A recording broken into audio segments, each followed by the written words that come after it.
minute. Well, how do you think I feel about what's been going on? Let's talk about me for a minute. Well, how do you think I feel about what's gone wrong? You're now listening to ER Music. Well, how do you think I feel about what's been going on? Let's talk about me for a minute. Well, how do you think I feel about what's been going on? Let's talk about me for a minute. Well, how do you think I feel about what's been going on? Yo, what's up, everybody? Welcome to the Awesome Nobody podcast. Thanks for tuning in. As you know, I don't do this often, but when I do, it's always epic. And in my opinion, that's what makes it special too. I mean, I do the podcast every 3 months, and I just take my time. You know, what's the rush? This is not a race. And wait until I've got good content. I wait until I've got people are available, because timing is everything. Weekly podcasts are cool. I do another podcast weekly. And if you don't know, I'm the executive producer of the Little Miss Entertainment podcast. You can find it also on iTunes, Stitcher, Google Play, whatever. And that's the flagship right there. I mean, but let me tell you, weekly is stressful, and I'm not in direct competition with that. So we put that out every weekly, and I just do this at my own pace. I mean, I just love it. I love being able to do that. I mean, we work to put ourselves in the position to do what we want, right? So that is what I'm doing when I feel like, on my own time, not on anybody else. It's not a race, right? Now, if this is your first time listening, I started this podcast to highlight New Jersey creatives. Now, whether that's music, art, video production, whatever. Mostly music, though, because I am a rapper myself, right? I did come up on the scene for probably the last 3 years. Put out a lot of music, got some samples. I was on TV, did a couple of newspapers, was interviewed by allhiphop.com, was the pick of the week in the Rap Fest. So I was really out there getting my music, and I just wanted to highlight what I was seeing or give it from my perspective, right? I mean, a lot of people got opinions, but nobody hears them, right? There's like a lot of people got music and nobody hears that as well. So here it is. I'm putting this out there, my platform, my podcast, and my perspective, right? Now, today, I have a very, very, very special guest on the show. I'm sure you're a fan of this guy without knowing that you're a fan of this guy. First off, he's a super producer. Born and raised in the Bronx, BX Stand Up. Part of that Bad Boy Hitman producer team, right? Produced for over 80 artists, including J-Lo, Chris Brown, Justin Bieber, French Montana, Fabulous, Lil Wayne, 50 Cent, just to name a few. The tour drummer for Trey Songz. Education, motivator, speaker on the Music 101 college tour. So without a further ado, ladies and gentlemen, help me welcome on the show today, Platinum Boy Amadeus. Peace, Queen. Man, that was an amazing introduction, my brother. I appreciate that. Thank you very much for that. Well, you got an amazing career. You've done some amazing content, so it's only fair we give you the amazing intro. My brother, I appreciate that, man. Definitely been a long journey, blood, sweat, and tears. Happy to be here. Happy to be on the podcast with you, man. Congrats to you again on all you accomplished, and thanks for having me, man. I appreciate it. Thank you. So, me and you have crossed paths in New York a couple times. I was actually at the Hip Hop Awards either 2 years ago at BB King's. Wow. Yeah. You were nominated for a whole bunch of things, and swept. And I believe you swept the categories. Yeah, they came out with the producer of the year, man. You should have. Humbled and grateful, man. I'm humbled and grateful. I don't know, man. It's a lot of amazing, talented individuals out there, doing great things. So, I wasn't expecting anything. I don't believe in expectations, because you get disappointed. Yeah. So I went in there with an open mind, open heart, and just, appreciative for even being nominated one, and still being willing to celebrate whether I took home the award or not. Just being nominated is a great look in itself. Definitely. And I was nominated for most original artist at the time. And nice. it was just dope to really, because that was like the first time I had really put the music out there and really started to try to move around in like the circles, you know what I'm saying? And it was dope to be nominated and just to connect. And so my whole thing was to connect with different people there. And I definitely saw you were nominated, but it was so many people and we came a little late coming up from Jersey, so I couldn't like mix and mingle before or afterwards. But got you. But it was definitely a good event, definitely motivational to see everything and just be that close to everybody just starting out. So, I mean, let's get to the first question. I mean, from that point, what got you into music? Like, what was the moment you was like, I can do this? Right. Well, just growing up as a youngin', my parents were music lovers. So they introduced me to all different genres of music, whether it's the Bee Gees, Marvin Gaye. My mom loved Kirk Franklin and Africa Bambaataa. So I was always surrounded by different genres of music. I fell in love with hip hop, which at the time with my parents was frowned upon because of the fact that, you know, it contained a lot of profanity and lyrics that, you know, they didn't really approve of, being the spiritual parent that they were. So like I said, I love hip hop. I started as a rapper.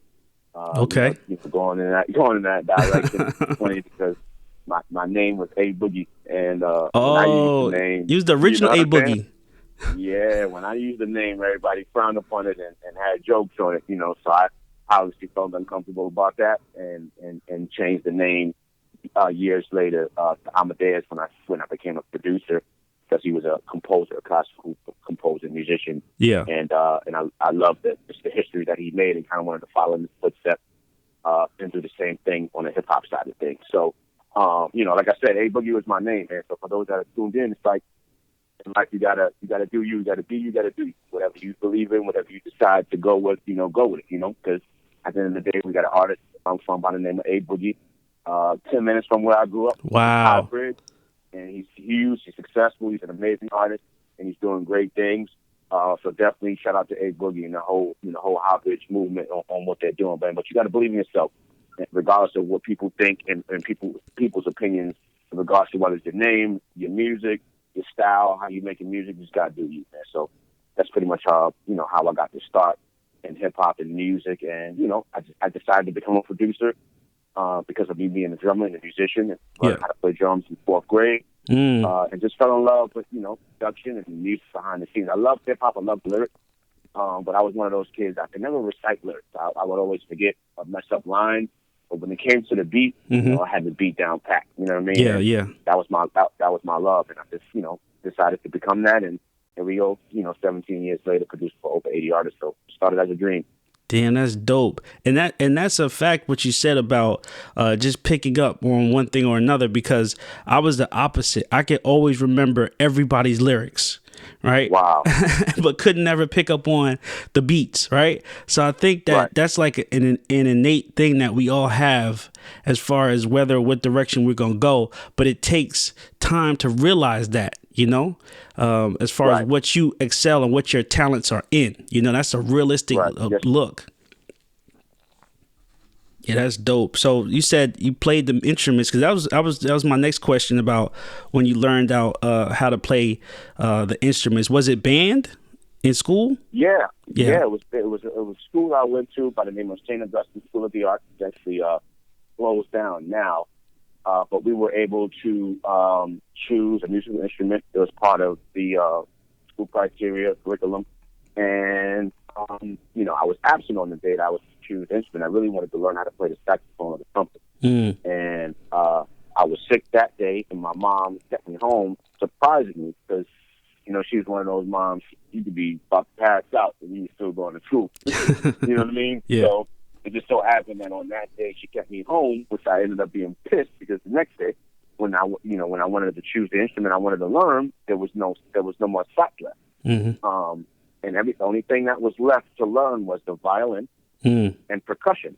And me up in the hood, I'm from 169th from Washington Avenue, the Jets over there. And the last thing I was going to be doing was walking through the hood with a violin case. You know what I'm saying? So yeah. I didn't know what percussion meant, but I just knew I was going to go with that over the violin. I got in the class, so that I had everything to do with rhythm, drums, and everything like that. Gave it a shot. Didn't really know I had an ear for it, But the band teacher kind of like started playing patterns, and I was able to manipulate and play the same beat patterns that he played, without a sweat. That's And dope. in that moment, he said it. And he was like, "Wow, did you know you as a drummer or knew how to play drums?" And I'm like, "Nah." He said, "Well, your coordination is amazing." And that's kind of like the key to drums, being able to do something different with both feet, and both arms and legs. You know what I'm saying? And wow. hands. And I was able to do that. So, and quickly I fell in love with it.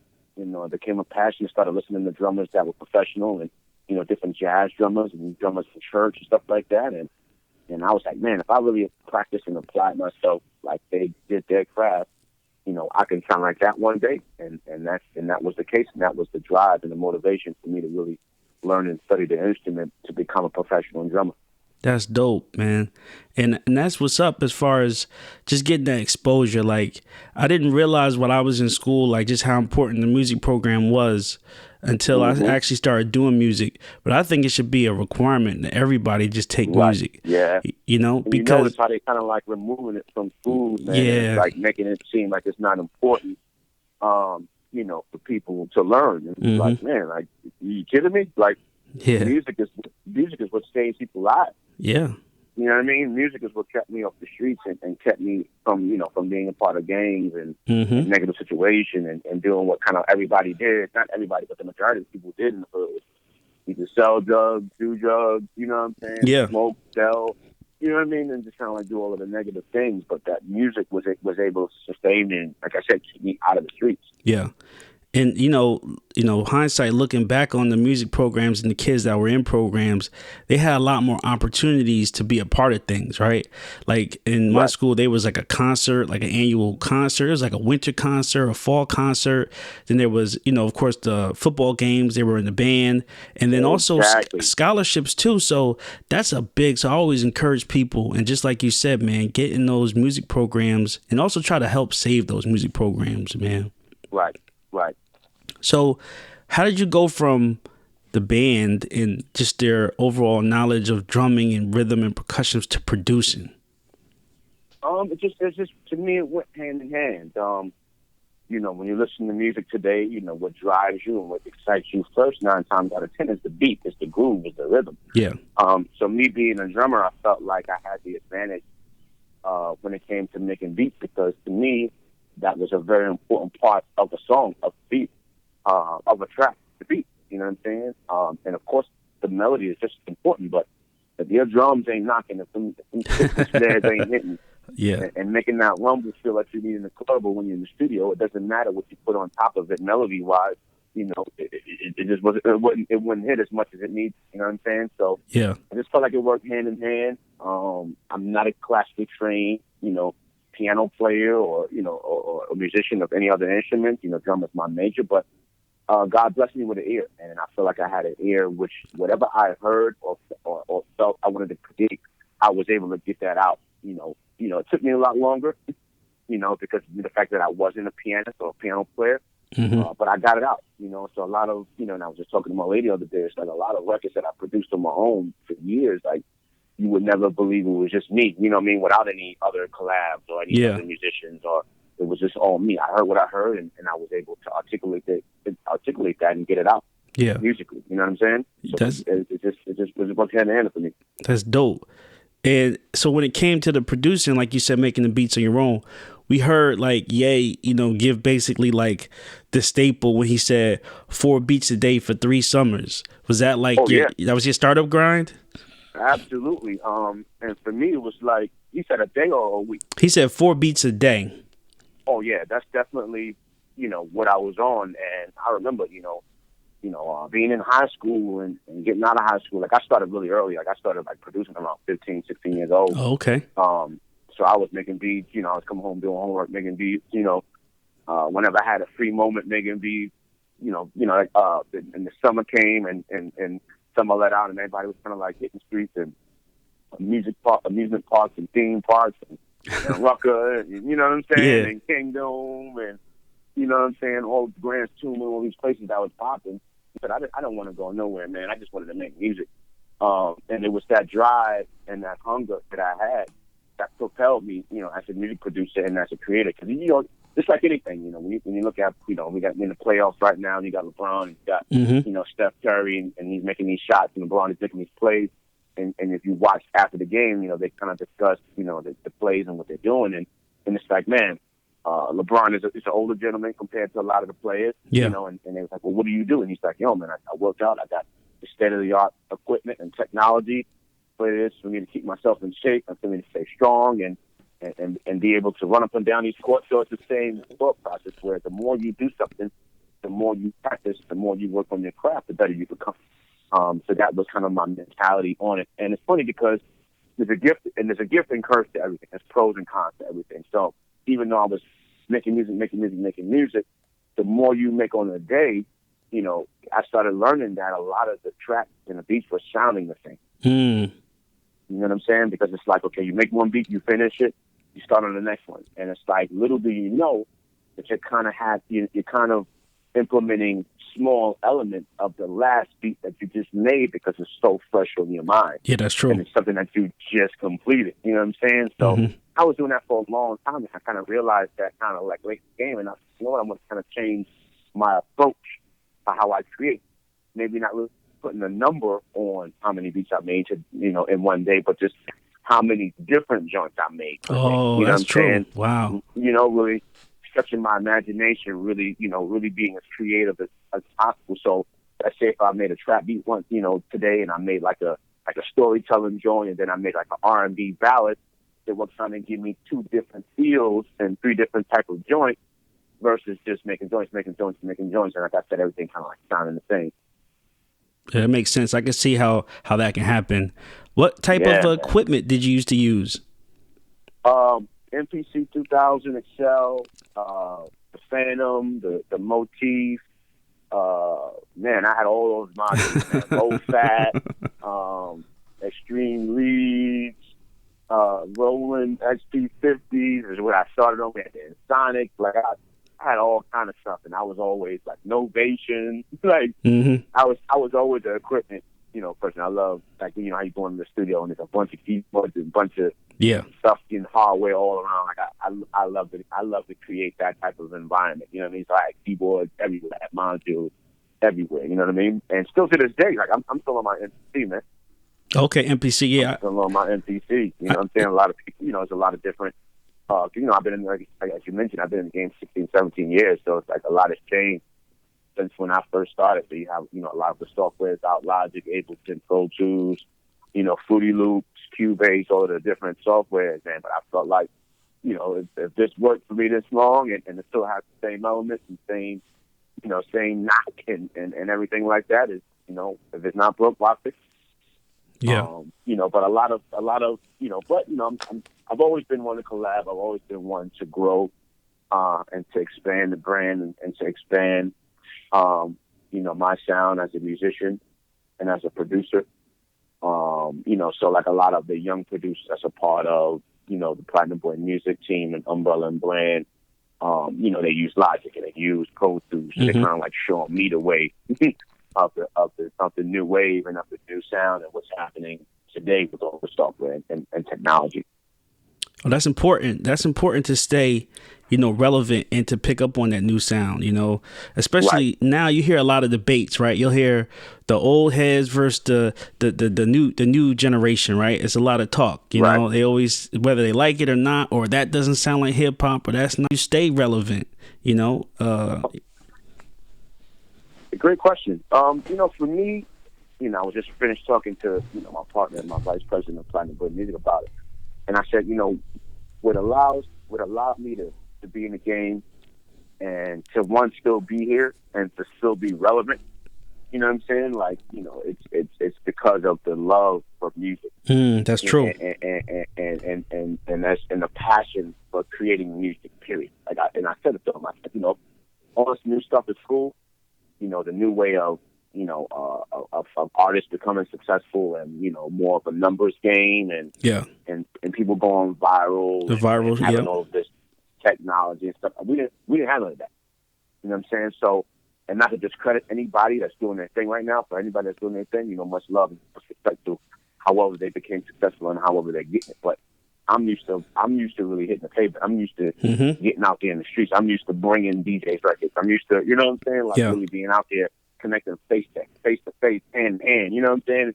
Like, you know, they would always say music like the drug game. You know what I mean? Where, like I never dealt drugs in my life, but I dealt music where I'm handing, you know, pulling up to somebody, giving them a CD, a beat CD, or a beat tape. You know what I'm saying? Or that, or now, you know, with new technology, a gig shit. You know what I mean? So I'm used to that. And I was saying, you know, yes, we need to adapt. Yes, we have to evolve. And I would allow the younger generation and the people that's on the team to kind of go and master that and bring it to the table. But I'm going to remain me. You know what I mean? Because I feel like this is why I'm here and this is why I'm where I'm at today. Because, you know, yes, evolve. Yes, adapt. But don't lose you. Don't lose yourself. Don't stay become true. What everybody else is to stay there. It's like, nah, I'm going to be me, man. Y'all going to be a not. And at the end of the day, you know, the proof's in the pudding. You know what I'm saying? So like, obviously, y'all, you know, the work is speaking for itself, and I'm here. You know what I mean? Yeah. So think about Pharrell. Think about, you know, all of the legends, man. And it's like, you know, I'm here. I'm here, and they here too. You know, Pharrell still got that same knock. He still got that same knock. Sound. That same, you know, you listen to JT and Wildman, you listen to the John Wayne and Rihanna. That's still Pharrell. That's Pharrell that we had, you know, 15 years ago. You know what I'm saying? Like same thing with Timbaland. Timbaland is kind of collabing with new producers, but if you listen, it's still the same Tim. It's still the same, you know, weird sound effects. It's the hard drums. It's still the same dude, and it's like. That era will never be available. You know what I mean? Like, no matter how much of this trap sound and this mumble rap or whatever you want to call it, you know, there's a new generation, and the new generation is going to eat that up, and that's cool. But the old head, you know, they want to hear them samples. They want to hear them hard drums. They want to hear that boom back. You know what I mean? Think about it. Like, how long JT been in the game? You know what I'm saying? Like, and he's still doing sold out tours right now, and he's performing all those smashes that he made 3 and 5 and 10 years ago. And it still has the same effect on you. You understand? That it had when you first heard it, and that's timeless music. So it's like I told him, I want us to make timeless music. Yes, we want to win. Yes, we want to compete with what's out right now, but focus on making timeless music so that when this sound and this trend changes and music evolves again, that you're able to stay here and not disappear. You know, like so many have done. Treat the game with respect, be yourself, and if you be true to yourself and value yourself, others will value you as well, you know, and that's what a lot of these top artists do. They come through like, yo, this is me, and I'm giving you the best quality product, and they see how much quality they get, and they value that. You know, there's always going to be different types of music, you know, but you just got to stay in your lane, like you said, and make your music, because it always comes back around. It's a circle, right? So eventually it's going to come back, and then it's going to go back to the way, you know, some of the new music, you know, that's it. You know, in talking about music changing, you know, just the whole Bad Boy era was crazy, you know, like that was a change, right? And you were able to say you were down with them and doing some of the producing for some of those major songs. So how was it being a part of that Bad Boy team? Man, it was a blessing. You know, and just so that we're clear, like a lot of I was a part of the new era.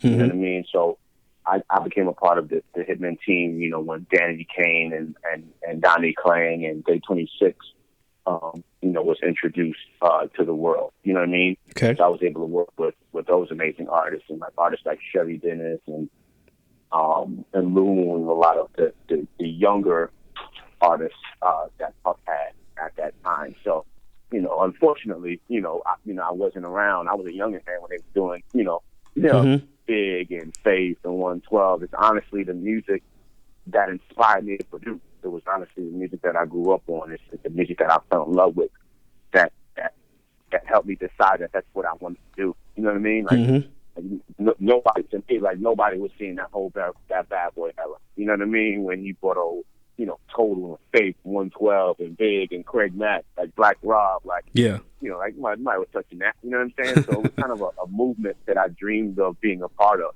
And I was just a huge, and still is, a huge Puff fan, like huge. Like I wanted to be him. I wanted to be just like him. I wanted to dance like him. I wanted, you know what I'm saying? I wanted to dress like him. Like, you know, he was just an example of New York, of Harlem, of swag, of style, of fearlessness. You know what I'm saying? Of entrepreneurship, of black excellence, which we call today. Mm-hmm. So it was a dream that I have, and I basically spoke it into existence. When I came to Bad Boy, I had already produced 50 artists. Yeah. You know what I'm saying? Yeah. And I made sure that I share that because all the time people think that because they become a part of a team or they need to join a team or become a part of a clique or a crew in order to be successful. And I'm saying I was out here dolo. Yeah. You know what I'm saying? Without a co-sign, without, you know, people supporting, without, you know, being managed by some celebrity manager or some huge company. Like, I was out here running and gunning for myself, and I created my name and developed myself as a producer and a sought-out producer on my own. So when I came to Bad Boy, like, I already had 50 artists under my belt. Wow. And what got their attention was the work that I was doing for Sherry Dennis. It was an artist that they had, Sherry Dennis, at the time, and we had a record. And, you know, everybody loved it. Puff loved it. Harv, Pierre loved it. Everybody loved it. And was like, who is this kid? You know what I'm saying? Mm-hmm. And then I got put in the studio with my partner at the time, Steve White, and we got put in the studio to work with Heavy D, rest in peace, for 3 weeks. Wow. Legend. Yeah. Just, you know, in there collabing with him and making beats and making tracks. But a girl group he had, and, you know, he was one of the ones responsible for Puff's success. So whenever he was in town or wherever he wanted to use the studio or needed anything, like, Puff always looked out for him. You know what I mean? So, like I said, he was in the studio for like 3 weeks a month, Daddy's house, just making joints. And I just was around, you know what I mean? And I developed a relationship with D-Dot, one of the original hitmen, and Buck Wild. So I just, you know, just kind of was a young dude that always was around, you know, always buzzing, always had new music, always wanting to play something for somebody, always taking meetings. And, you know, that's kind of how I developed my name. And, you know, the opportunity came about. And I was like, absolutely. You know what I'm saying? Yeah. And the rest is history, man. And, you know, I know you don't really see a lot of movement, you know, from the Bad Boy Hitman team, but, man, it's just the best to be able to carry that name and to carry such a legacy and be able to forever, you know, be considered a Bad Boy Hit. Yeah, man, that is definitely legendary status, and definitely just being there, soaking up all that game and knowledge and that atmosphere, you know, legendary times and classic hits, just in that building alone is inspirational, you know, just thinking about it, you know. I remember Cherry Dennis, and I remember it was at that time, like it was a whole wave of females that was really, really pushing through. I was just talking to somebody. She had a banger with Jim Jones. Mm-hmm. I love you. You. Yeah. Yeah, I remember that whole era. I remember like, and I was just talking to somebody about female singers in that area, like Yummy Bingham, Cherry Dennis, Nicole Ray, Sharifa, Sharissa, Mashonda, Tierra Marie. All those around that time was like big, like really, really big, and had that sound. And now we know they had the platinum boy Amadeus sound. Now we know. Yes, sir. That's what's up. Yes, sir. That's what's up. So when it comes to producing, and you know, when you meet with the artist, right, and they tell you what they want to create, how does that process go? Do you just already have an idea, or do you sort of customize something for them? We'll use the Cherry Dennis example for instance. Like, was it just you had a beat, or you customized it sort of for her? You know, not for me. It's kind of been a thing where like the beats were already kind of created. Yeah. And, you know, it was like, you know, especially back in the day, and it's even more now, because back in the day, we were in the studio a lot, you know what I'm saying? Mm-hmm. Like, we was able to lock in and just vibe and create music, you know, with different artists and stuff like that. So it was more so of having the beat, and an artist would choose, you know, the beat that they like and either write to it or get it written to.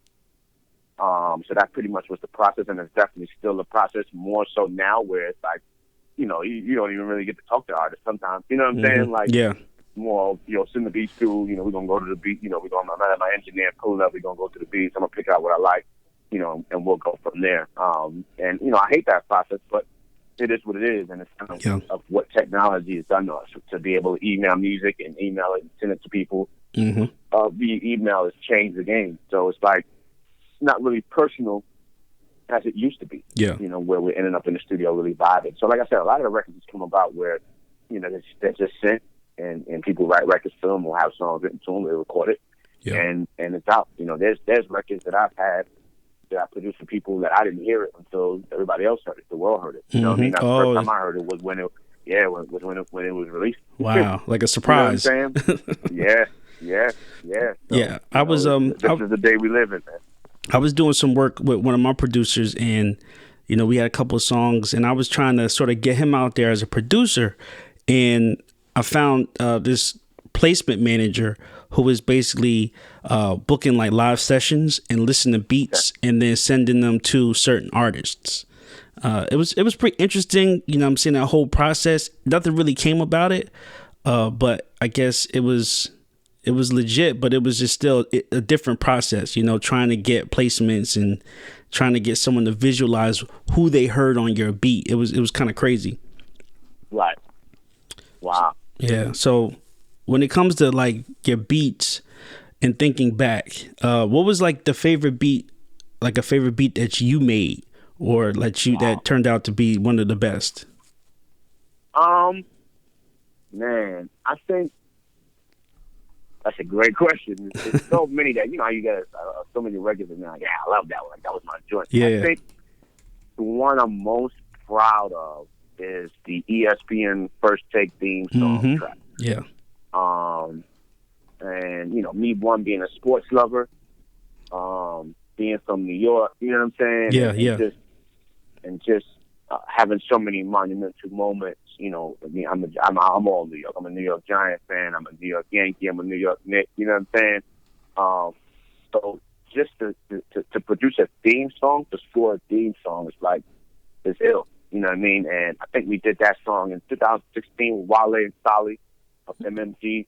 And then they kind of revamped it with Wale, and he added like this live go-go band, you know, to the newer version of the theme song and sampled my track, which is crazy. So it's like so many moments where it's like, man, I'm 37 years old. Like, you know, normally people got a sample, like, you know, older gentlemen, you know, OJ, so, you know what I'm saying, Marvin Gaye or something like that. So to even be sampled at this age, I'm like, wow, that's classic. So, you know, it's just dope. It plays every single day. Comes on twice a day. I think they added it, you know, during the nighttime as well. So it's actually something I wake up to. You know what I mean? You know, I'll get up in the morning, and it's kind of like my motivation, and it pushes me throughout the day where I'll watch the show and just kind of hear my song that I created right in my living room. Yeah. You know, play on ESPN for the masses. You know what I'm saying? And so I did the theme song, and I do a lot of scoring for them. So a lot of the music that you hear in Sportscenter when they give highlights, it's me as well. So I'm definitely most proud of that track and that success of that. And also, I can name another one, just us producing 9 songs on the Chris Brown Heartbreak on the Full Moon album. Yeah. That dropped on Halloween last year, man. 9 songs on one album. Yeah, that's... You know, for one production team in camp, it's still, if you think about it, it's kind of like what we used to do back in the day with Hitman. Like, yeah, you know, Puff was on everybody's album. Puff was producing, you know, on everybody's album. There wouldn't be no album that came out that you didn't see Puff and the Hitman on. So, you know, we want to do the same thing. We want to make that, you know, moment in history where it's like Platinum Boy is on everything. You know what I'm saying? It's like, you know, you can't put no album unless unless you got the Platinum Boys on it, and that's kind of like the vision and where I'm at in my thought process with production. Yeah, that was dope. I saw that, and that, you know, that was a big release for Chris Brown. A lot of songs on there, and a lot of hot songs. I mean, they were saying like that whole album was fire, and it was like a lot of songs on there, and you had 9 on them. So a lot of the reason why it was hot is because they had your beats on there. Man, I appreciate that. I appreciate the love, man. It's like, you know, when you think about it, because people are always asking what was his thought process, and I'm like, you know, Chris is one of the most creative beings, you know, the world has been blessed to have. One of the most talented artists of our time. And he's just creative, man. He's just creative. He's always working. He's always hungry. And no matter how successful he's become, he treats it as if like he doesn't have any of it. You know what I'm saying? Yeah. And it's like always work. And mind you, like I said, we produced 9 songs on the album. And shout out to the whole Platinum Boy Music team of producers. Definitely didn't do it on my own. The Breed, Velocity Music, Trilogy, I said Chizzy, B-Ham, all the producers that, I work with alongside the produce these records. But yeah, man, it's like, we got so many more records. Like, he chose 9 for the album. Honestly, we probably got about 50 records recorded with him. Period. Wow. Like period. Because he's just a workaholic, man. It's Yeah. like, whenever, and the chemistry is so dope. Whenever, we have a new batch of music, I send it to him. You know what I'm saying? And I let him pick out whatever it is that, he wants. And he'll reach out and shout out to his engineer, Pat, to reach out and say, hold this beat, hold that beat, hold this track, hold that track, recorded this last night. You know what I'm saying? And you never know where it ends up. You know what I'm saying? Because the record that I did was same for Jennifer Lopez, with my brother Chizzy in L.A., Chris Brown wrote that record. You know what I'm saying? The record that I did with Justin Bieber for the Christmas album, Chris Brown wrote that. You know what I'm saying? That's dope. The record that we got with Dave-East, Perfect, Chris Brown wrote that. You know what I'm saying? So it's like, you can end up on his album like we did, or the records that is created, by us can end up on somebody else's album or somebody else's project, because he doesn't just write for himself. He writes whatever he feels, and if it works for him, it works for him. If it can work for somebody else, then he'll give it to somebody else. So it's just a dope situation to be in. So definitely shout out to Breezy, man. Yeah, that's what's up, man. That's dope to hear that, and it's good to see that, the work ethic is going strong. That's definitely something that will set people apart. Like I said before, everybody claims to be working, but are they really working? And when you see somebody like that, they just basically brought a new definition to work ethic and what it means to be an artist. They set the bar just that much higher. Oh yeah, and it's like, it's something for everybody. You know what I'm saying? You might not be a Chris Brown fan, and that's cool. You know what I mean? You might not like slow records. You might not like ballads. You might not like trap. You know what I'm saying? So it's like giving something for everybody. He's rapping on it. He got the trap stuff on it. He got the dance stuff on it. He got the EDM, the pop, the R&B, the hip hop. It's like it's something for everybody. Where it's like, if you can't figure out which one of these 70-something songs you like, I don't know what to tell you. You know what I'm saying? Yeah. It's like, come on, man. That's just pure hate. Like, you can't find one out of these 70 songs that you can appreciate. Yeah, right. What you doing? You hating? This is good music. That's just hate right there. This is quality content.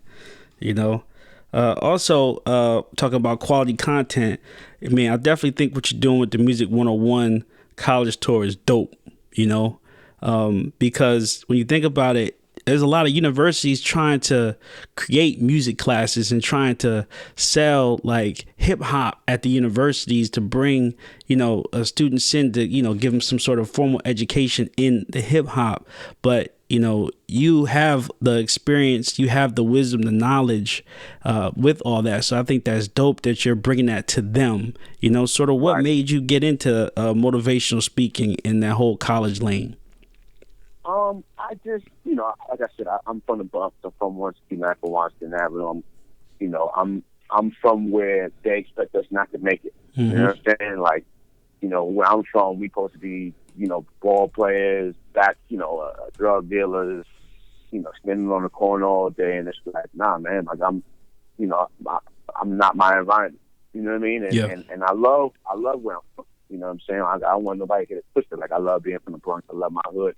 I love where I grew up at, because it molded me into the individual that I am today.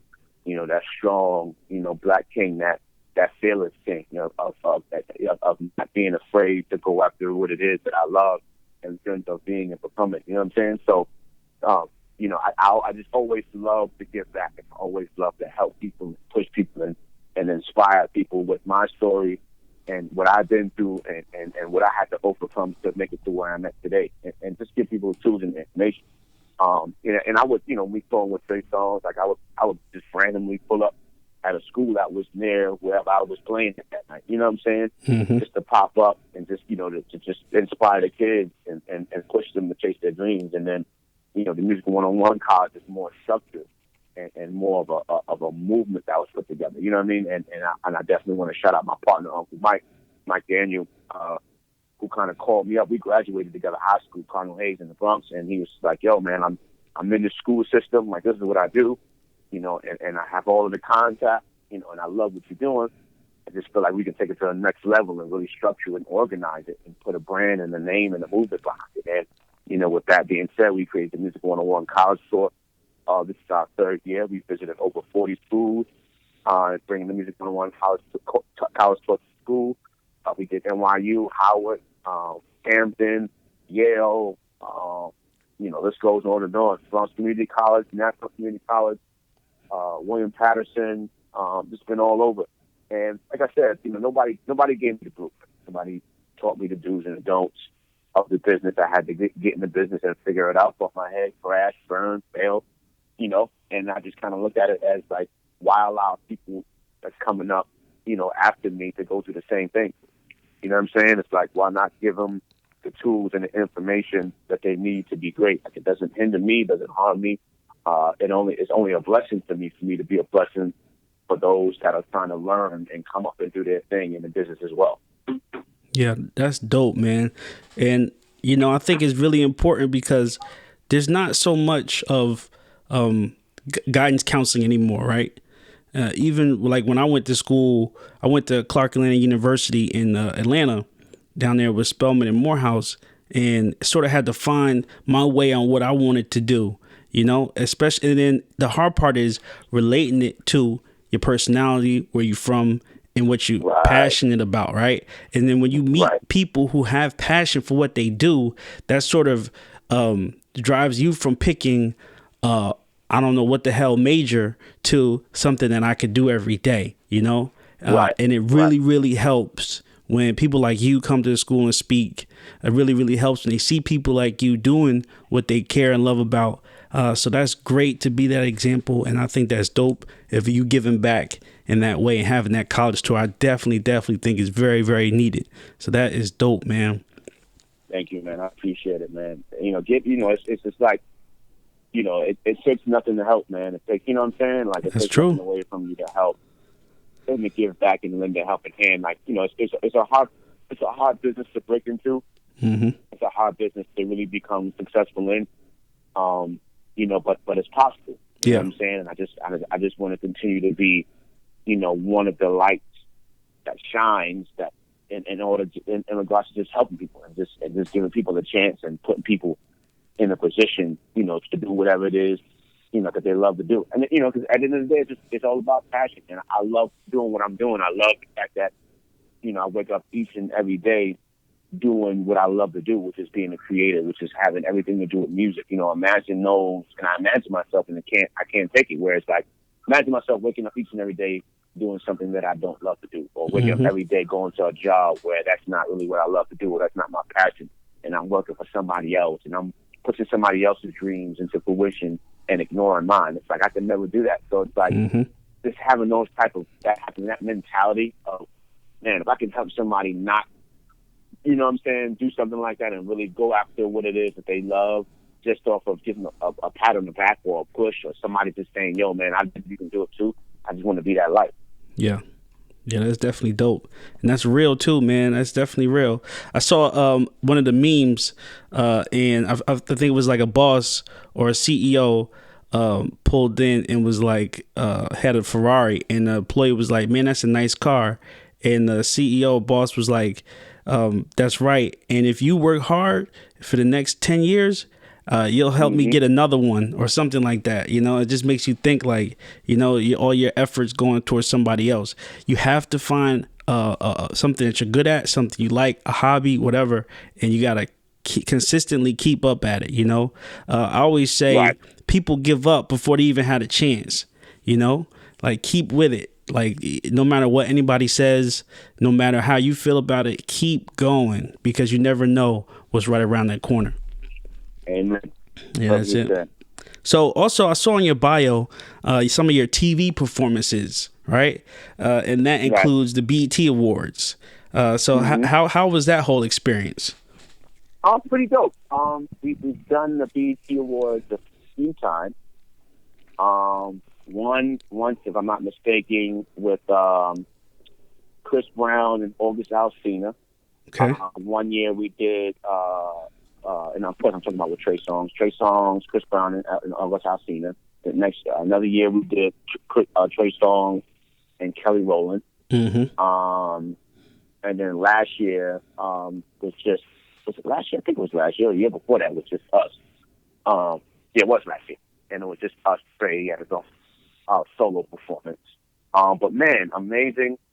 I don't like the word stress. I don't allow myself to become stressed out. You know, it can be overwhelming sometimes. But I would always sit back and say, hey man, you know, I'm in this position for a reason. I know God gave me all of the tools and the knowledge and the talent that I have to put this together and do what I do. So you just gotta, you know, again, be fearless and walk in your calling and walk in your gift. You know, so those experiences were definitely amazing. Just put, you know, the music together and put a show together that we feel will be a great performance for the people and for the audience that are tuned in.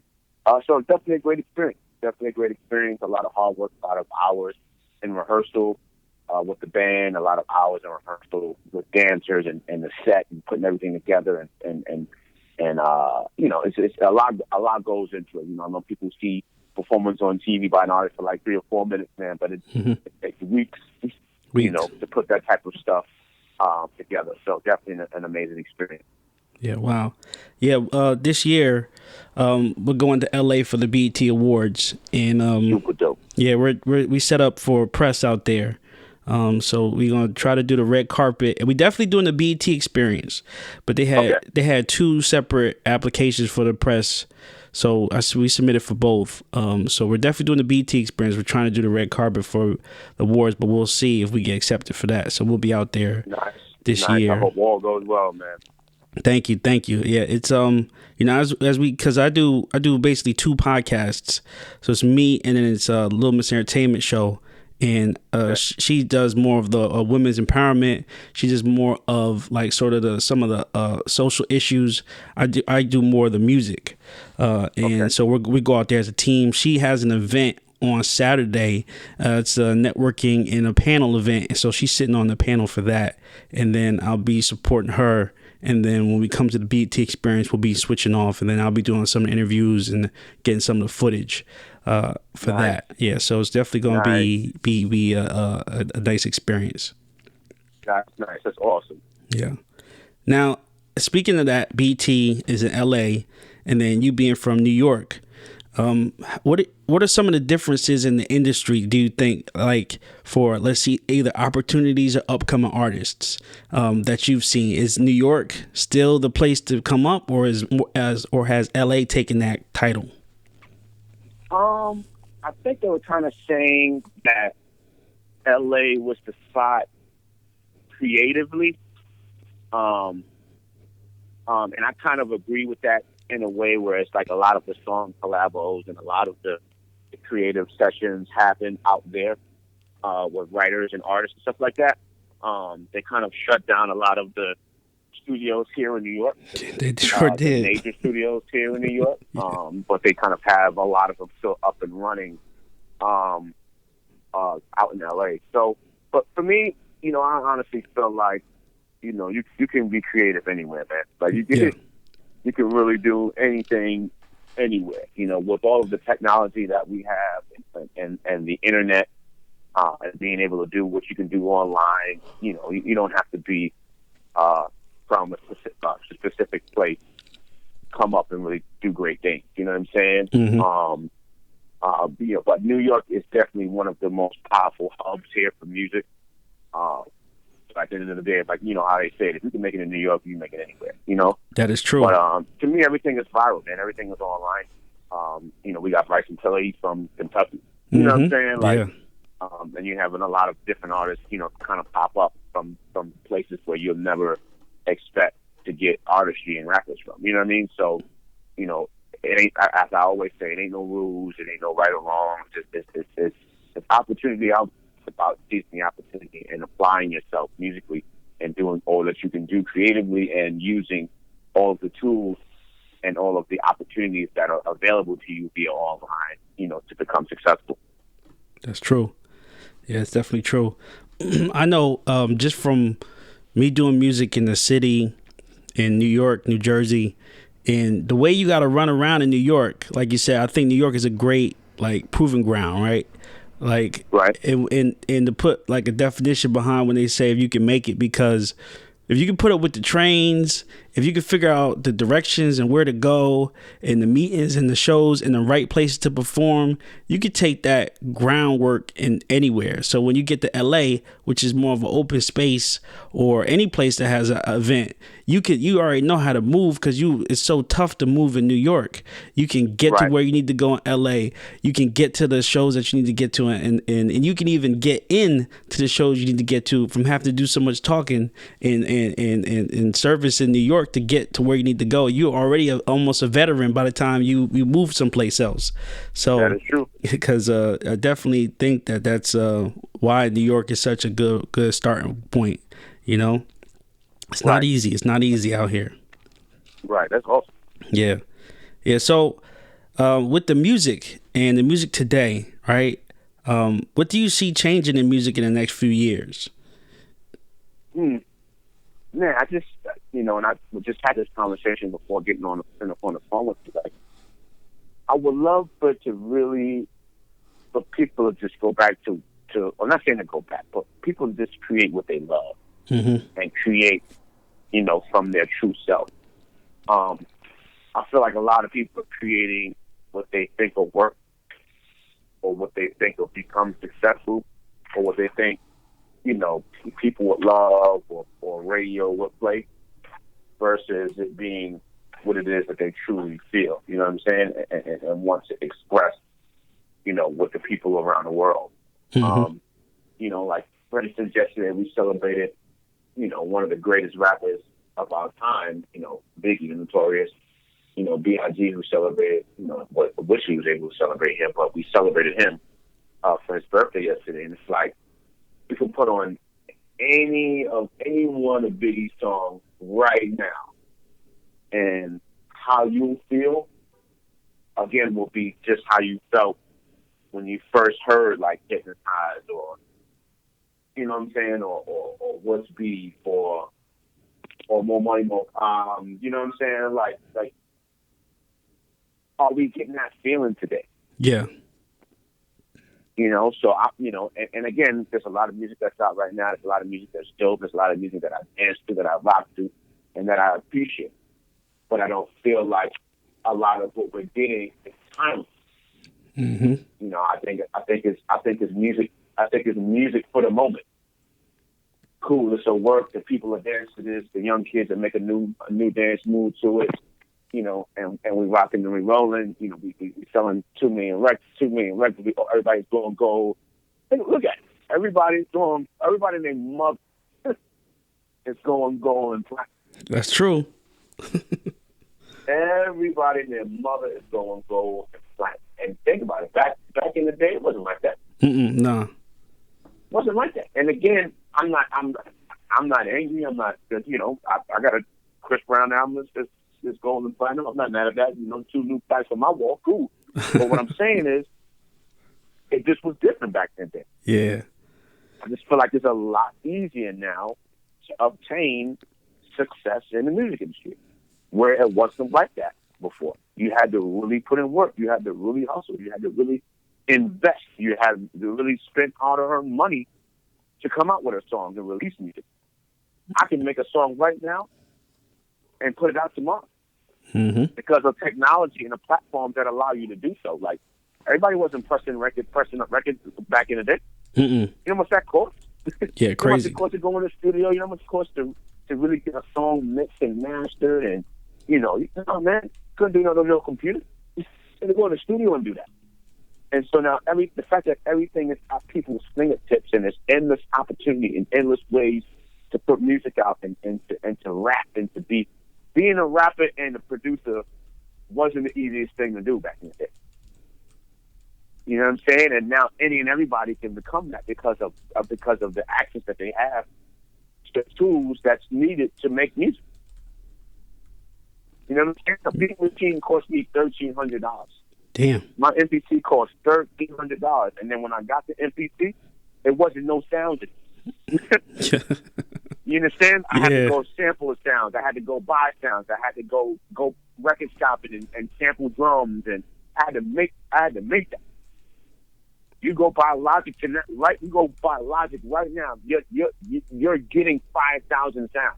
Yeah, that's crazy. That's crazy. You understand? So, and again, I'm not complaining. I'm not mad. I'm just speaking facts. Like, everything is at everyone's fingertips right now. Everything is so accessible right now to any and every one. So it's like, ain't no reason of how you can't do you, and how you can't do your thing. Everything is being given to you. Versus when we came up, we had to go get that, man. Yeah. You had to create. You had to have a vision. You had to create that, man.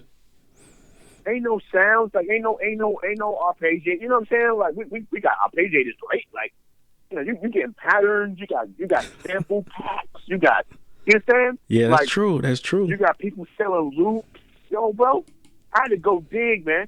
I would spend hours and hours a day digging in a record store to find loops, to find stuff I want to sample, to find a snare, to find a kick. Now you can just go buy you a sample kit. Yeah, they don't understand that. And it's there for you. They just gave you the 8 bars. Hey, loop this right here. It's fire. Go. Nah, man. I had to listen to the record to figure it out. Okay, I'm going to take the first 4 bars at the beginning of this song. Then I'm going to go at the end of the... Sampling at the beginning and then going sampling at the end. Yes. Yeah. Yes. Yeah, man. Like, really going through the record and breaking down the different pieces and parts that you can sample and create a new record to. So, like I was saying, I would love for it to go back to that, but I think the way technology is moving in a forward direction, we will never go back to that. You know what I'm saying? Yeah. It will only become more easier, and only become more accessible, for people to create and release music and put out music and do their own thing. You know what I mean? So at the end of the day, the only thing I can do, and I just spoke about it before I spoke to you, is to keep my integrity and stay true to who I am and what I believe in creatively as a creator. Yeah. You know what I'm saying? And not allowing technology and the fast pace of technology and movement and that type of thing and a new wave for me to change of how I am and how I create and how I do things. You know what I'm saying? There's a reason why 17 years later I'm still here and still relevant and still producing, for major artists and amazing individuals out there creating music. You know what I'm saying? Where I could have fell off the face of the earth, just like a lot of legends, a lot of key people that made a lot of impact in the music industry creatively. You know what I mean? But I'm still here. And the reason why I'm still here is because I maintain who I am, regardless of what's happening around me. Figure out a way to be me, but then evolve at the same time, which is it's difficult to do, but it's allowing yourself to be you and to implement things that are around you, or more of a newer generation and a newer scale, if that makes sense. Like surrounding myself with youth, surrounding myself with the young and up and coming, the new, vibrant, and kind of like trading information, if that makes sense to you. Yeah. You know what I'm saying? Yeah. Like, I'm gonna give you my blueprint, and you teach me the new way. But I'm gonna still give you this blueprint because my blueprint is what allow you and your new way to remain in the game. Yeah. And to be here as long as I've been here and keep going. You know what I mean? So it's like trading information. Yeah, that's true. Yeah, to piggyback off what you were saying, like, they're right. This is the best and the worst time to do. They say to make music. Being the best meaning so accessible, but the worst meaning that like it's such a what they call like a Dixie cup. They use it and then it can be thrown away, or it doesn't last. Right. So yeah, You're definitely right. You definitely want to go from just having a song or doing a record once to, like you said, over 80 artists in over 17 years. You definitely want that longevity and growth. Right. And just looking at some of the artists now, it's kind of hard to see if they even want that. It's like, do you want to be here in 10 years, right, or you just want to go take your rollie and go home? Like, what are you trying to do? What do you want? Yeah, right. Like, what do you want? And that's a great question. It's like that's a great question. And if we went around asking, artists that question, man, a lot of people probably won't even be able to answer that question. Yeah. Or the answer that you get will be like, "Wow, like, are you kidding me?" Yeah. Some people are doing this just so they can be able to wear a Rolex. Some people are doing this just to be able to live that life of having 4 and 5 chains around their necks, or were driving, in a Maybach. And not to knock any of that. That's cool. Nothing wrong with wanting nice things and having things and having great things or things that you love and that you admire. Oh, well, that's cool. You know what I mean? Yeah. I want to make that too. You know what I'm saying? But at the end of the day, my mission, that was never my mission. Yeah. My mission was, I just wanted to create music, man. I love music so much. I just wanted to make music. I was doing it as a hobby because I loved it. And then later found out, this could be a career. You can feed your family off of this. You know what I'm saying? You can live an amazing, healthy financial life by creating music and being a creator. And at that point, it changed. It's like, okay, this is my life now. It's my career. This is how I eat. This is how I provide for my family. So it ain't a game to me. You know what I'm saying? And a lot of people ain't taking it serious. I'm taking it serious. Like, this is my life. This is how I sustained and survived and lived for 17 years. Music. I didn't go work for nobody. I didn't go. You know what I'm saying? Like music. Yeah, and if you take it seriously like that, and like you said, if you respect the craft and respect what it is to be a creator, you can be here, as long as I've been in long. You know what I mean? Mm-hmm. That's dope. So here's a question. Rappers always have a top 5. And who's your top 5, let's say, producers that you like or look up to? Woo. Oh, man. Wow. In no order. I haven't gotten asked this question for a long time. In no order. Definitely the Hitman. Okay. Definitely the Hitman, without a doubt. Rodney Jerkins. He actually had a studio down here, I believe in my part of Jersey. Really? Yeah. I definitely did, and the building's still there. It's not a studio anymore. But I definitely heard the stories about the studio and, him bringing people down here, and just, the impact he had. Because the story I heard, he bought the studio, he bought the shopping plaza across the street. So he owned a laundromat, a convenience store. So he was definitely building up the community. Right. And he still owns it till this day, or? The building's still there. But it's not a studio anymore, and it's not being used. What about the laundromat and all that? Yeah, that's still there. I think he might have sold it because it's still like a laundromat and a store, but I don't think it's his anymore. And then another story. So, like I said, my podcasting partner is Little Miss Entertainment, and actually Rodney Jerkins and her sister used to talk, from what she tells me. Got you. Yeah. Okay. Who else? Wow. So I said Rodney, Bad Boy, Hitman, definitely Timberland. Mm-hmm.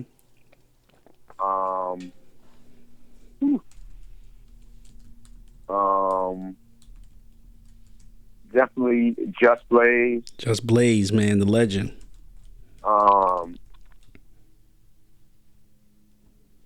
I know you said 5, so I would probably go with like Swiss or Kanye. Yeah, that's they definitely both was just and I'm believing that a lot. I'm believing the Neptunes. I'm believing, you know what I'm saying? Like, yeah, that's tough. Yeah, that is but tough. I feel like those were really really influential on me as a producer. Not so much just thinking of a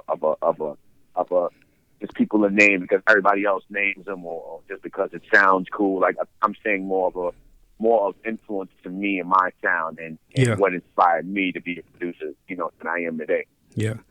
You brought up, I definitely like that list a lot. Definitely same thing. I looked up to Just Blaze as far as producing and the work ethic. I look up to Ye for putting that information out there, that 5 beats a day for 3 summers, really, really, I saw people around me take that information and live by it. One of my closest friends from Harlem, he was in the Harlem Boys Choir growing up, and then went to college. Yeah. He went to college with me, and he bought an MPC 2000, and that's all he did was make beats. And he was like, "Yeah," he said, "we gotta make 5 beats a day, so that's all I'm doing." And he really strived for that, like for real. even to the point where he ended up leaving school to pursue making beats similar to College Dropout. It was crazy that how he was doing everything like Ye. And Right. he had some success, but not full-time success. I believe he sold 2 beats to Wyclef at one wow. point. Yeah, but never anything past that. I was going to ask another question. How do you feel about producer battles because of like the whole Just Blaze and Swiss thing? Did you see that? Yeah, I love it. I love it. I think it's just like, you know, hip hop in regards to just fair and friendly competition. You know what I mean? Like I think it's excellent. I think, you know, it's what we have in hip hop in regards to the artistry, and I think it's cool, you know, to see in regards to you know, producing. Yeah. You know, I think it's great for the culture, man. I think it's great for hip hop. I loved it. Yeah, definitely is good for the culture. And even now with the you know, with like the producer showcases and stuff like that. I love those as well, and I didn't have that coming up. You know, so you know, I go out to a lot of them and really support and judge them, because I think it's great, one, to learn, and just from an inspirational point of view. You know what I'm saying? I feel like hearing what's new, what's fresh, and giving people back to like Music 101, and giving people the information that they need to better their craft. You know, change that snare. You know, and I would turn the hi-hat down a little bit, or I would have did a better mix on that, or it's too distorted, or, you know what I'm saying? I think it's great to have that type of platform to help better someone in their area of expertise or their passion. Is great. Yeah, that's true. Yeah, it's definitely true. Yeah, I would, as far as producers, another producer I looked up to was Havoc, with the Mob Deep. Yeah, he grinded it out a lot, and I didn't even know a lot of stuff was done by Havoc until he was like, "Yeah, everybody freestyling off my beats." I'm like, "Oh, okay." Crazy, man. Yeah, so Havoc, that's dope though. Yeah, thank you for sharing that. Definitely. No doubt. And talking about producing, are you familiar with the show called Rhythm Roulette? Yeah, no. So it's I believe Mass Appeal, which is like a sneaker brand entertainment, you know, website company. They basically take different producers and they take them to a record store and they blindfold them and they give them a chance to pick out 5 records, and then they follow them through the beat making process. And they have to make a song with the records that they picked. Wow. Yeah, it's pretty decent. They had a lot of people on there. I wanted to sort of do something like that right now, our Rhythm Roulette on the show, but of course not like getting you to make a beat or anything, but just playing some of the songs that you produced for, just to give the audience you know, an example. So I'm gonna play some songs right now. Let me know just your thoughts about the beats or what you remember from them. Like a child that's just been born, like a kid in a candy store. You make me feel so brand new. Make me feel brand new. Like a heart that's never been broke before. Baby, I'm so secure, 'cause you make me feel so brand new. I like this one. Let's go.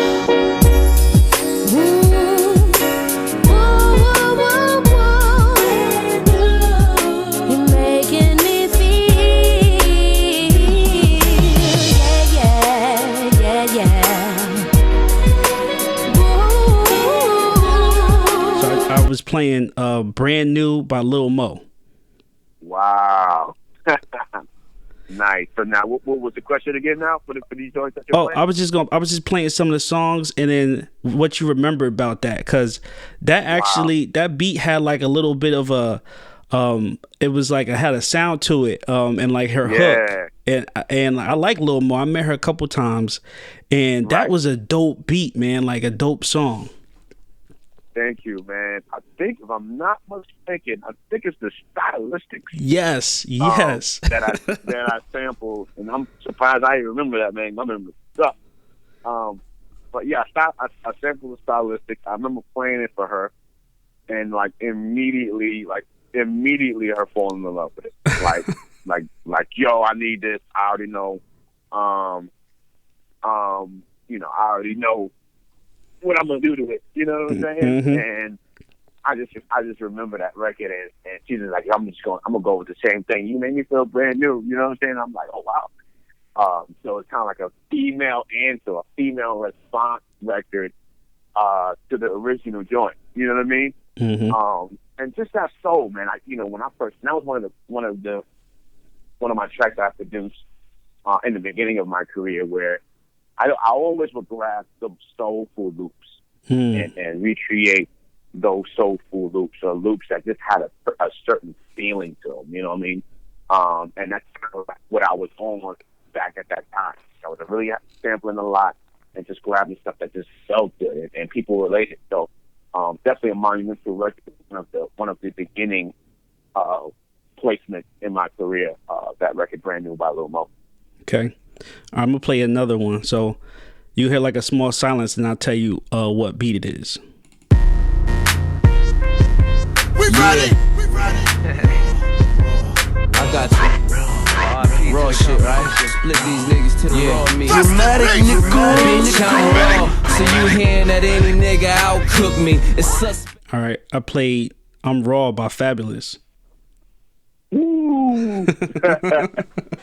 Man, classic hip hop joint. A lot of people know that more than I know. Like every time I play that, or kind of like let that be one of the joints that I play, in regards to records that I produce, and people go nuts over it, and it's kind of like a shocker. But yeah, Fab had put out that tape. I think it's "There Is No Competition." There is no competition. Yeah. Yeah, and he didn't even know I did it.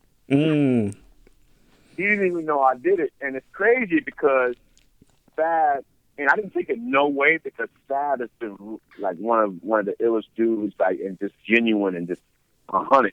Like Fab called me himself for a few records. Can you hear me? Yeah, I can hear you.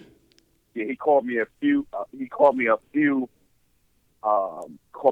times and played beats over the phone. Like, I need this joint. I need this record for my tape, or I need this record for the album. Like, I remember him promising me, there's a song we got, and it's crazy, it's called The Hitman, but it's Fab, and The Lock. Fab, The Locks, and J Hood. He called me, played me a beat over the phone, and was like, I want to use this for my tape. And I'm like, all right, cool. But this is what the dope part. The dope part of the conversation was like, if you let me use this for my tape, sure, I get you on my album. Ooh, that's a good deal. You know what I'm saying? Yeah. And I'm like, all right, well, how's he going to do that? And he was like, my word, I'm going to figure out a way to put you on my album. I'm like, all right, cool. So I let him use the joint, put it out. And like a month later, he called me and was like, this is the beat I want to use. I'm putting a little more on it. You know what I'm saying? And it's called What Should I Do? And it was on the From Nothing to Something album that he dropped. That actually went gold. And I'm looking at the plaque right now. Damn, that's crazy. That's love. That's what's up. Yeah, so shout out to Fab, just for being 100, man. And once he realized, that I was the one, he hit me right back, gave me producer credit. It was first released as a mixtape, and then they actually released it as an album on iTunes. And I remember Duro, who mixed everything for Fab, reaching out to me and actually compensating me for the song, because they were putting it and selling it on iTunes. So definitely shout out to Fab and his whole team for just being a real one. You know what I mean? And that's what's up. Always showing love and always taking care of me. Because I got a few with him. I'm Raw. What Should I Do? Featuring Lil Mo, The Hitman, featuring J Hood and The Lock. Summertime Shootout. We got one on 2. I forgot what's called. Trap Royalty. And I forgot the other one. Yeah. You got too many records. You got so many. That's dope though. Yeah. I mean, Fab was a big influence in rapping, just the swag alone, And when it comes to that, I'm Raw, and just the name of the mixtape, There's No Competition, the way that beat comes in, like, right. really sets the tone for everything. Like, it just changes your whole mood. Like, oh shit, like that's crazy. That was definitely a dope beat. Like, and from mixtapes, a lot of mixtapes they just used the 2-track, so they used the beat of how you sent them the beat. You know what I'm saying? So you gotta think like I didn't send them the session for that joint, so that's my mix. Yeah, that was your mix. Okay, that's the mix that I made when I was actually, and back then I was burning to CD, so that's the mix that I actually burned from the MPC and my sound monitors to CD and sent them, like that. You know what I mean? Okay, that's crazy. That's dope. I'm gonna play another one, and I'll tell you which one it is after I play it.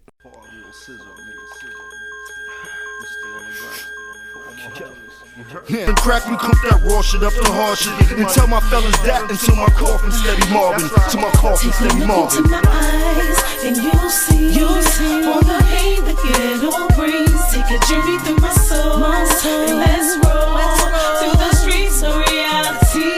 They tell me slow down, so I'm living life fast, and they don't ever wanna ride with me. I know it ain't right, but this is my life. It's just a piece of my diary. All right, so My Diary, Jim Jones featuring Denise Weeks. Yeah. Man, you playing them joints. Yeah, like, so that was the first time I ever met Jim. And nobody really asked about this. Like, good job. I had sent, if I'm not mistaken, I was sending beats to Yandy. And my homie Duke the God, his name was Duke the God, and he was like kind of like one of the journalists for Dipset, kind of like handling like the beats and stuff like that. So I'm sending Duke the God beat and Yandy, who's Yandy from Love and Hip Hop now. She was managing Jim Jones for years. Yeah. And I remember us going in to mix the song and meeting Jim for the first time, man. And like he showed me so much love, man. And he was like, "Yo, like that song meant a lot to him." You know what I'm saying? And when he heard the beat, like he went in on it immediately and basically like told the story. That's why it's called My Diary. So it was one of the most heartfelt records he's ever written. And he expressed that to me, man. And he was like, "Yo," so from moving on from them, he would always reach out to me and be like, "Yo, I need another My Diary. I need another My Diary." We never really came up with another one, but definitely a monumental record for him as an artist and just really digging deep and laying it all out on the record, man. So definitely shout out to Jim because that was the beginning of our relationship and friendship that we've developed from that record, My Diary. So I'm glad you actually brought that up. Yeah, I always thought it was a good record, and I became a fan of Jim Jones, I believe, once he started, like you said, writing from a certain perspective. He really put a lot of emotion and heart into his songs, and it started showing. And product of my environment, and summer in Miami and all that stuff was like really inspirational to me because I sort of write music the same way. Like if I hear a song, it'll like bring an emotion out of me, and I'll be able to put it on a pen. And I can see Jim Jones sort of doing the same thing. So I definitely check for Jim Jones. He's definitely on my radar. I definitely like the song My Diary. So the beat was definitely fire. So thank you for man. that. I appreciate that. All right, so I'm going to play another one. This will be the last one. And then I'll tell you which one I played. Killer. This that Harlem music right here. This that Diddy bop. Get ready for the winter music right here. This what it is. Killer. Dipset. Killer. You know me, dog. I just wanna keep the peace. Saying my name, that's only gonna lead the beat. Tell my niggas chill, but they wanna heat the streets. Or do it on record. Check it. I played that Harlem music right there. Take Them to Church. Joel Santana, Cameron Unkasa. Man, yo, wow. So, mind you, I'm one of the biggest Mace fans in the world. And like, and from we know that was, kind of like the Mace was going through what he was going through, internally, and wanted to kind of get out of the rap game and preach, and be a pastor and stuff like that. And it's crazy because I'll never forget it. I was coming home from school, high school at that, and Mace was on my block. Oh, okay. You know what I'm saying? He was on my block, and he was kind of like going through the motions of, of what he was going through. You know what I'm saying? Like, and I came out the train station. I was on a 5 train getting off, and I got off the train on Gun Hill, and I'm like seeing this huge crowd, and I'm like, what the hell's going on? And they're like, yo, Mace is walking around like he's bugging, and this and that. He's saying he didn't want to be a rapper no more, and he's by himself. And I came out, and kid you not, like, Mace is walking down the street by himself, but like loads and loads and loads of people just following him. He was a big star, man. Yeah, you know what I'm saying? And, he didn't want to really talk to nobody. He just kind of like was moving. It was just like, I don't know how he got there, how he ended up there. And there was a moment, and mind you, we didn't have phones. We didn't have no cell phones back then. Yeah. With the videos, with the cameras. So, everybody, it was just more so like, we just going to follow him. Yeah. And I remember that whole moment, man. It was just, a defining moment in hip hop, and it was just kind of like, Cam just calling them out on what he was saying. Because in 1 second he was saying, I'm giving my life to God. I'm not going to do this rap thing no more. I just want to preach the gospel, which is cool. But then 5 minutes later, it's like, nah, I'm a rapper. I'm going, So it was kind of like Cam calling them out on it, man. And I remember when I first heard it, man, I felt terrible. I was like, no, man, this is my man, yo. And Cam called me himself. Like, Cam called me himself, and was like, yo, I killed this beat of yours, put it on my album, Purple Haze. And come to the studio. I want you to come to the studio. And we went to, they had me come to the Jewel studio in Jersey. Okay. And I tracked the beat, laid the beat down for them to mix. Mixed it, and and they dropped it, man, and it was just one of them bangers that everybody knew. You know what I'm saying? And, that was a banger for real. The beat that everybody had, real hard, nothing radio friendly about it at all. But it was just monumental, just to see them kind of like be, so I'm, for hip hop history, I'm just glad to be a part. Oh yeah, you definitely have been a part of that, and the impact that Cam had on me, and I would say the people I know in Jersey was huge, especially at that time. I mean, from his album on Rockefeller to Purple Haze, like that was huge. He was huge at that time, and when that song came out, and when that beat hit, it's like, oh man, like. Then they make you pass out with the combination. It was crazy. That was crazy. That was definitely a dope beat. Dope song. Ended up definitely. And even though I knew it was called "Take Him to Church," and I know he's talking about Mace, I never thought about it like that. Like, he really was coming at Mace. Oh, nah, he was going in. He was going in. Like, he really was going at Mace. I got a funny Mace story myself. I was in Atlanta for a long time, from probably like 2002 to 2007. Okay. And, after Mace left New York, he went to Atlanta, and he opened up his church in Atlanta. Yeah, man. He actually tell your story, and I'll tell you like a little church. Okay.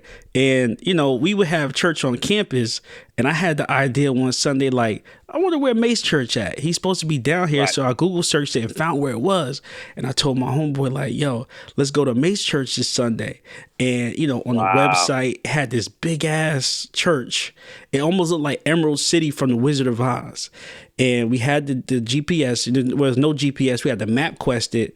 And we were driving around the street for almost 40 minutes. Because I'm like, I don't see no big ass Emerald City looking church. And come to find out, it was in a office building, conference room. He was renting the conference room. And we found it. Yeah, bro. He was having 3 sessions a day. So we missed, because we couldn't find it. We missed the first one. We ended up going to the second one. And sure enough, he was there giving the sermon. Wow, bro. Yeah, and he had like a little barbecue afterwards or whatever. We went to the little barbecue and was talking to him. Yeah, it was like a normal church, and he, it was a lot of other people that went to my college there that I didn't know. And then later, I had found out he actually went to my college for a small period of time, and he was like a math major. So I was like, oh shit. But that was definitely an interesting story, interesting time. So what was your story? Yo, so it's the same thing where it kind of like, we had a church a church convention down in Atlanta, and he was the guest speaker. Mm. So it had to be around the same time because he did have his church. Yeah.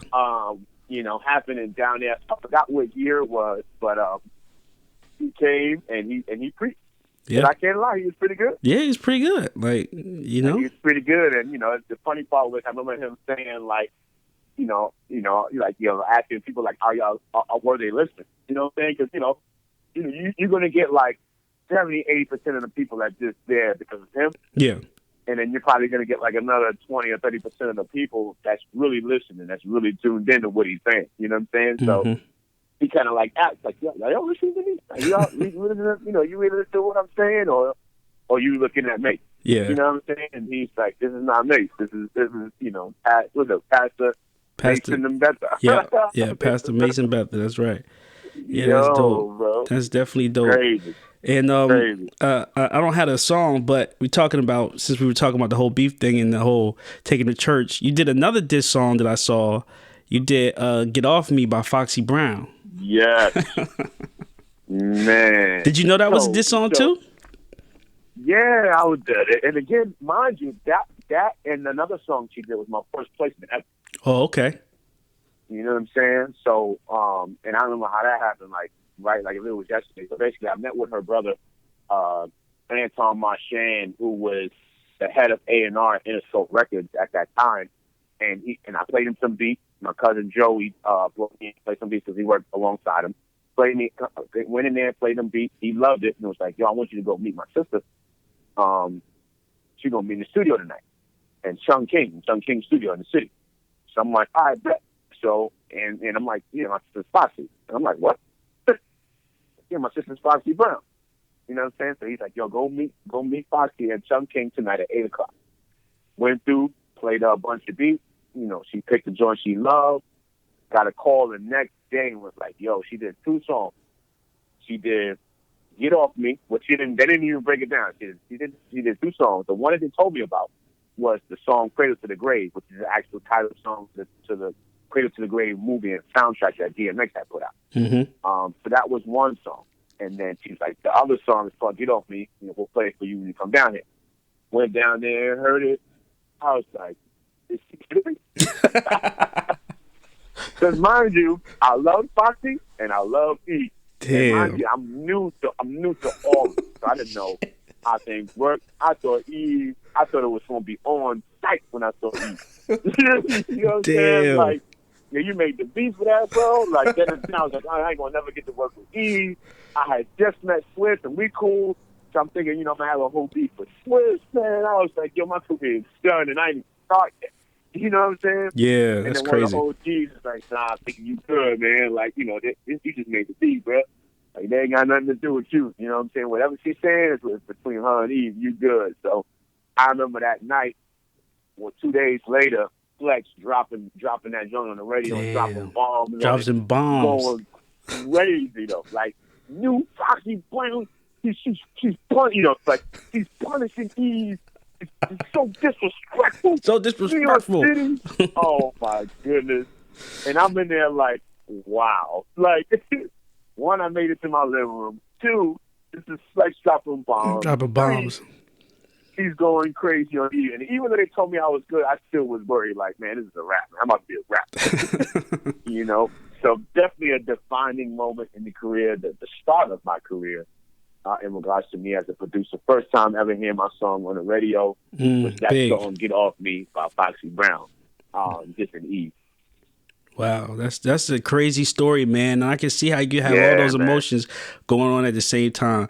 That's dope, sir. Man. Well, thanks for playing the rhythm roulette. You've definitely got a lot of classic songs. I just wanted the fans to hear some of the work that you've done, some of the great platinum work you've done. So my last question, I usually end with this one. What do you want your legacy to be? Wow. And it's funny you say that because if you looked at my post today, I'm not sure, we're following each other yet, but I just posted, as a matter of fact, let me pull it up so I can read it. I just posted it. Hold on 1 second. Mm-hmm. Let me save this. I'm gonna read you what I posted today. Okay. arrive as a king, leave as a legend, be remembered as a gentleman. And you know, and that pretty much, you know, sums it up.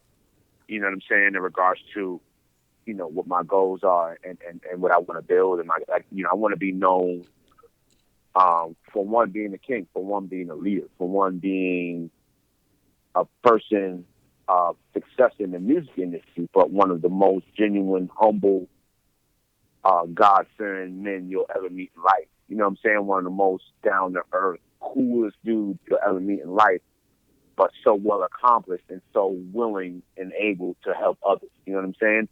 I feel like I'm in the position that I'm in today to help and to inspire people. You know, I feel like that's the calling that's been given to me on my life, where it's like, yo, put me in this position to be in, put me in, to work with all these amazing individuals, all of these dope artists and MCs and celebrities and singers and all these people, for me to gain the attention of the world, to get their attention, to give them the information that they need in regards to a spiritual sense, a motivational, inspiring point of view, but also pushing them, you know, to go after them, to go after their dreams, to go after whatever it is that they're inspired to do, and be great. And be great without harming anyone. Be great without robbing. Be great without being jealous of anyone. Being great without taking from anyone, but turning that around and giving. So I just want to be known as an amazing musician, amazing contributor to music, an amazing father, amazing being, and just someone that gives.